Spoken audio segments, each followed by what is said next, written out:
Welcome to mega 9 TV. Prashanth Varma Hanuman మూవీతో ఒక్కసారిగా popular అయ్యాడు. పాన్ ఇండియా రేంజ్ లో క్రేజ్ ని సంపాదించుకున్నాడు.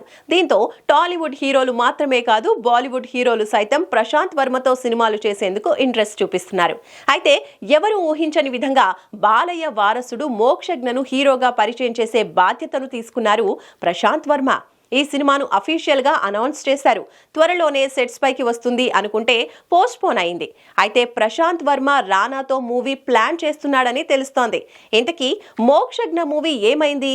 రానాతో అనుకుంటున్న ప్రాజెక్టు వెనుక కథేంటి?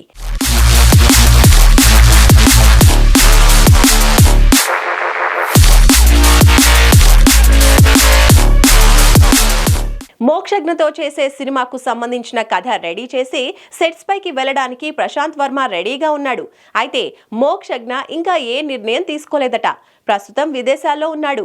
తిరిగి వచ్చిన తర్వాత తన ఫస్ట్ మూవీని ప్రశాంత్ వర్మతో చేయాలా లేక వేరే డైరెక్టర్ తో చేయాలా అనేది డిసైడ్ చేశారట.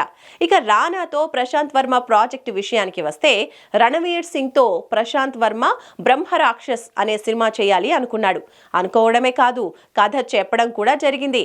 అయితే ఈ స్టోరీ విషయంలో క్రియేటివ్ డిఫరెన్సెస్ రావడంతో ఈ సినిమా క్యాన్సిల్ అయింది. ఆ కథకు రానా అయితే కరెక్ట్ గా సెట్ అవుతాడనే ఉద్దేశంతో స్టోరీ చెప్పాడట. ప్రశాంత్ వర్మ కథ విని రానా చేస్తానని మాట ఇచ్చాడట. దీంతో ప్రశాంత్ వర్మ ఏ సినిమా చేస్తాడు అనేది ఇప్పుడు ఆసక్తికరంగా మారింది. మోక్షజ్ఞ ఓకే అంటే ముందుగా ఆ సినిమాను స్టార్ట్ చేస్తాడు. అది సెట్ కాకపోతే జై హనుమాన్ చేయాలి. అయితే రిషబ్ శెట్టి కాంతారా ప్రీక్వెల్ అయిన తర్వాతే ఖాళీ అవుతాడు.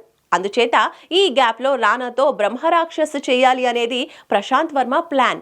ఏదేమైనా ప్రశాంత్ వర్మ నెక్స్ట్ ఏంటి అనేది మోక్షజ్ఞ నిర్ణయంపై ఆధారపడి ఉంటుంది. సో మోక్షజ్ఞ ఏం చేస్తాడో చూడాలి మరి.